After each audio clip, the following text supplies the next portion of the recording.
ఏదైతే మోంతా తుఫాను ఏదైతే ఉందో ఈ తుఫాను ఆంధ్రప్రదేశ్ని గడగడలాడిస్తుందని చెప్పాలా, కొన్ని జిల్లాలకు మరీ ఎక్కువగా.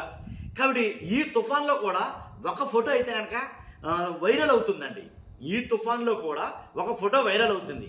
ఏంటా ఫోటో అంటే కనుక నేను ఆల్రెడీ నా పక్కన సాధ్యమైనంత వరకు డిస్ప్లే చేస్తాను, నా పక్కన పెడతాను, ఒకసారి చూడండి, మీరు సరిగా అబ్జర్వ్ చేయండి. ఏంటి మోంతా తుఫాన్ అని చెప్పేసి వైసీపీ ప్రిఫరెన్స్, అలాగే కూటమి ప్రిఫరెన్స్. అర్థమైంది కదండి. ఈ మోంతా తుఫాన్లో వైసీపీ ప్రిఫరెన్స్ దేనికి ఇస్తుంది, కూటమి ప్రిఫరెన్స్ దేనికి ఇస్తుంది అనేది ఒక ఫోటో అయితే కనుక ఎక్కువగా సర్క్యులేట్ అవుతుంది. ఆ ఫోటో నిమిత్తం అయితే నేను వీడియో చేస్తున్నాను. ఏంటి ఫోటోలో ఉన్నది ఏంటి సరిగ్గా మీరు అబ్జర్వ్ చేస్తే తెలుస్తుంది. అంటే ఈ తుఫాను నేపథ్యంలో కూడా ఈ రాజకీయం ఏంట్రా బాబు అని కొంతమంది అనుకోవచ్చు. అలాగే నిజాన్ని ఖచ్చితంగా చెప్పాలి కాబట్టి మన ధర్మం ప్రకారంగా మనం చెప్పాలి. ఎందుకంటే వైరల్ అవుతున్న ఫోటో ఖచ్చితంగా మనం చెప్పాలి. ఎందుకు ఆ ఫోటో వైరల్ అవుతుంది ఓ పక్కనేమో నేను చెప్తాను మీకు ఖచ్చితంగా. ఫస్ట్ అయితే లైక్ చేయండి చెప్తాను. లైక్ చేస్తే ఎక్కువ మందికి ఇన్ఫర్మేషన్ షేర్ అవుతుంది. కొత్తగా మన ఛానల్ ఇస్తే పక్కాగా సబ్స్క్రైబ్ చేయండి. మీ అమూల్యమైన అభిప్రాయాన్ని కామెంట్ రూపంలో తెలియజేయండి. మోంతా తుఫాన్ అనేది రాష్ట్రంలో ఎంత ముమ్మరంగా దారుణంగా ఉందో మనకు తెలుసు. కాబట్టి అందరూ క్షేమంగా ఉండాలి అనేది మన అభిప్రాయం. కాబట్టి ఎవరికి ఎలాంటి ఇబ్బందులు కలగకూడదు, అందరూ క్షేమంగా ఉండాలి అనేది మన అభిప్రాయం.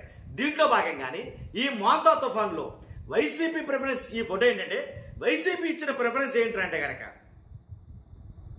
వైసీపీ దేనికి ప్రిఫరెన్స్ ఇస్తుందంటే ఒక్కసారి చూడండి మీరు. అలాగే నేను చూపిస్తున్నాను, ఇక్కడ కనిపిస్తుంది కదా.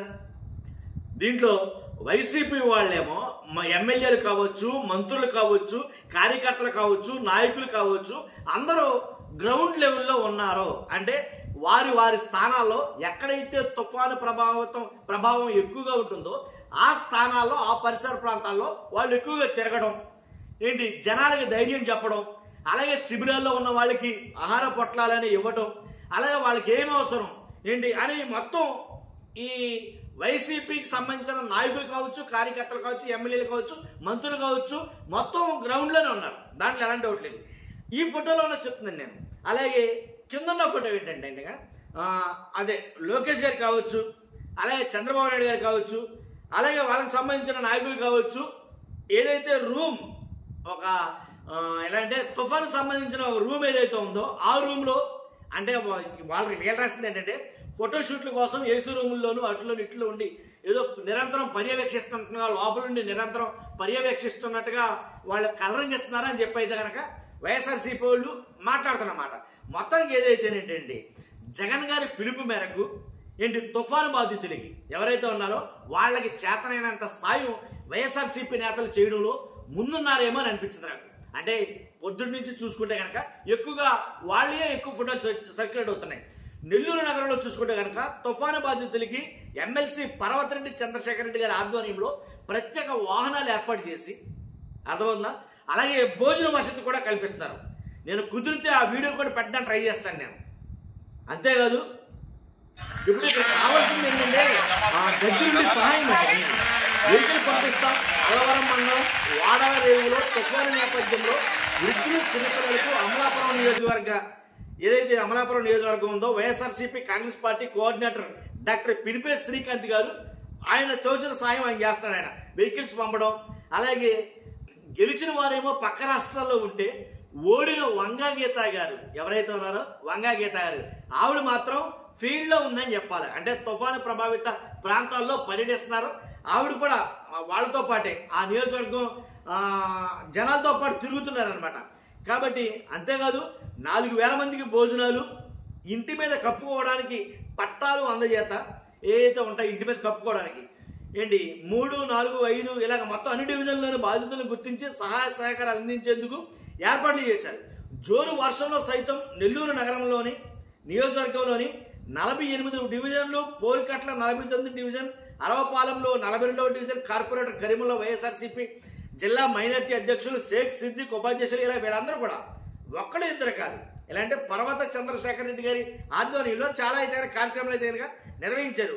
ఒక ఆయననే కాదు, మొత్తం రాష్ట్రంలో ఉన్న వైఎస్ఆర్సీపీ ఎమ్మెల్యేలు అందరూ కూడాను వాళ్ళకి సంబంధించిన వాళ్ళ దరిదాపుల్లో ఉన్న తుఫాను ప్రభావిత ప్రాంతాల్లో అయితే కనుక తిరగడం, ఏంటి వృద్ధులకి చిన్నారుల్ని ఏంటి వాహనాల ద్వారా తరలించడానికి ఇలా ఒకటి కాదు రెండు కాదు, మొత్తం వాళ్ళకి చేతనైనంత సామెతగా చేస్తున్నారు.